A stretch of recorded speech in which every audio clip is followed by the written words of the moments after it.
there's one movie that mixes football and fighting and gets it right, it has to be Flash Gordon. But let's check out 20 other weird facts about this film that would make you love it even more. Stick around to the end for the weirdest but most amazing bonus fact as well. George Lucas. George Lucas was actually one of the frontrunners for adapting the Flash Gordon comics. He was inspired by the comic strips and the Buster Crabbe serials. But King Features rejected his request and instead gave it to producer Dino De Laurentiis. But the rejection from the studio made Lucas go and write his own space movie, which ended up becoming Star Wars. De Laurentiis ended up hiring Mike Hodges to direct the film, which resulted in the campy, fun movie we know today. We can only wonder what a Flash Gordon movie directed by George Lucas would have looked like. Would it have been more serious and even flashier? Guess we will never know. Seriously, campy! If Flash Gordon's campiness seems familiar to another show, you shouldn't be surprised because De Laurentiis had hired screenwriter Lorenzo Semple Jr., the same screenwriter for one of the most campy series of the 60s, Batman. And while Semple put his iconic tongue-in-cheek humor into the film, De Laurentiis was sure that he did not want the movie to be completely comedic in nature. Hodges would state that it was this seriousness of De Laurentiis mixed in with the campy writing of Semple that made Flash Gordon the movie it's known for today. Campiness was truly the in thing at the time, with the audiences enjoying shows the more goofy and colorful they were. Casting Gordon. De Laurentiis, who had the rights to the film, faced his first big hurdle when it came to casting the titular role of Flash Gordon. De Laurentiis needed someone that would be able to feel at ease playing a flashy superhero while maintaining a serious tone. In the end, it was De Laurentiis' mother-in-law who ended up suggesting Sam J. Jones after spotting him on The Dating Game. Jones, who was a semi-pro football player and former Marine, would end up becoming a perfect fit for the role, although it took nearly 10 months of auditions and callbacks before Jones became locked in for the character. Queen. If there is one thing that is more iconic about the Flash Gordon movie than Flash Gordon himself, it would have to be the soundtrack. The movie's title track was written and produced by none other than Queen. But surprisingly, Queen was not De Laurentiis' idea, but rather his staff members. When the band was brought into the studio in 1979, De Laurentiis had no idea who these people were and ended up asking, "Who are the Queens?" Despite De Laurentiis' skepticism, Queen ended up delivering a track that would become as iconic as the movie itself. Queen's formula for this movie's soundtrack ended up getting copied by many other artists several times over, showing just how legendary the band was. Prince Vultan. Prince Vultan remains as one of the most iconic villains in history. With Shakespearean actor Brian Blessed playing the role, he delivered what is perhaps the single most unforgettable performance of any character. Blessed became so very immersed and excited in one of the attack sequences that he kept making pew-pew noises. Blessed recalled this moment in an interview and stated that he just couldn't go without making those noises. Brian Blessed truly enjoyed making the movie, as it gave him the freedom to toy with his character, and his joyful nature brought a much-needed energy to the character. Donati's freedom. Danilo Donati was hired as the costume and stage designer for the Flash Gordon film by De Laurentiis, who knew how capable the Italian origin designer was. Donati was given an unusual amount of creative freedom on set and barely consulted with director Mike Hodges, partly because he didn't want to, and partly because he did not speak much English. In a 2020 interview, Hodges recalled that Donati would just go off on his own and do what he wanted, which often resulted in larger-than-life costumes and sets. While Mike Hodges and the remaining crew found it nearly impossible to work with Donatis due to the language barrier, it seemed like Donatis knew exactly what was needed for the movie and brought it to life. Ming the Merciless. Max von Sydow was tasked with the goal of bringing life to the main rival and antagonist of Flash Gordon. But unlike Flash Gordon and his relatively simple hero costume, Ming the Merciless carried the fashion of the film. Donati, who was tasked with making the character his costume, made a piece that was visual candy but extremely impractical. Sito found himself unable to sit down while wearing the costume and had his head worn down by the comically large, ornate, and heavy headpiece. Although Donati's costumes were rather overbearing, they ended up becoming a crucial part of the iconic campy look of the movie. Infighting.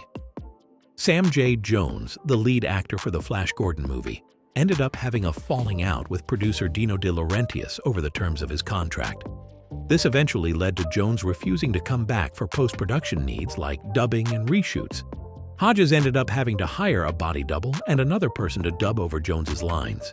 The fallout ended up being so bad that Hodges refused to promote the film as well. This resulted in the movie underperforming in the box office, something that Jones regretted doing because it hurt the entire cast and crew who worked on the movie. Thor: Ragnarok. Thor: Ragnarok was released in 2017 and remains as one of the Marvel franchise's best standalone hero movies. Taika Waititi, the director for the film, stated that his inspiration for making the film came primarily from Flash Gordon. According to Waititi, he wanted his film to have the same colorful exuberance and action that Flash Gordon brought forward and wanted the movie to be unapologetically a space opera. This is why, if you take both Flash Gordon and Thor: Ragnarok and place them side by side, you'll see a lot of similar artistic choices. Federico Fellini.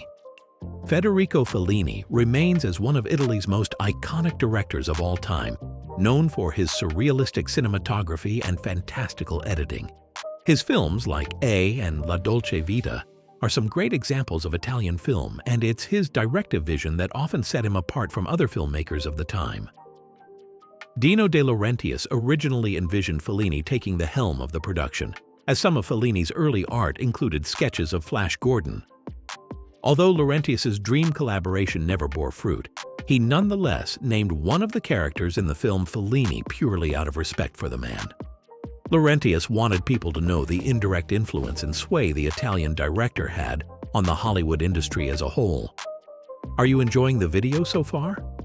Well, if you stuck around this long, make sure to stay till the end to hear the amazing bonus fact. VFX.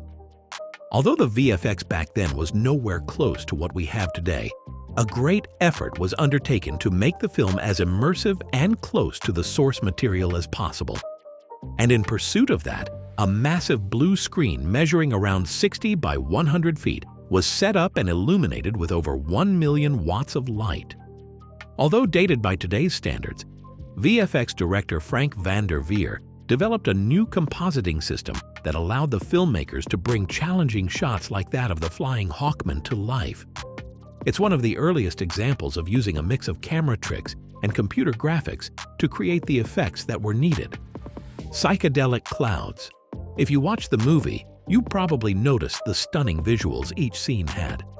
But one of the most eye-catching shots in the entire movie is the swirling psychedelic clouds we see on the planet of Mongo.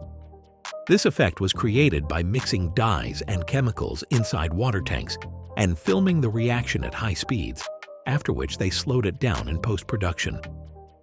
This simple, practical effect gave rise to what is perhaps one of the best set backdrops in all of cinema history. It's ideas like this that often shine through and are still used today. Even though visual effects are ruled by computer-generated graphics now, simple, practical effects like this have a greater impact. The original choice for Dale. The role of Dale Arden was played by Canadian actress Melody Anderson, who landed the role after the original pick for the role ended up getting dropped by De Laurentiis early on in the production of the film. Who was the original choice then? Well, it was Dale Haddon who was picked to play the travel agent, but she was considered too thin by De Laurentiis, who wanted someone who was more wholesome to look at. Anderson's portrayal of the character nonetheless became iconic. Shallow. Although Flash Gordon is considered to be a timeless classic today, it wasn't so well received when it was released. It drew in a vat of mixed opinions, with many critics claiming the movie's camp and spectacle were refreshing, while others called it silly or shallow. However, the movie has been re-evaluated and been given an 83% rating on Rotten Tomatoes.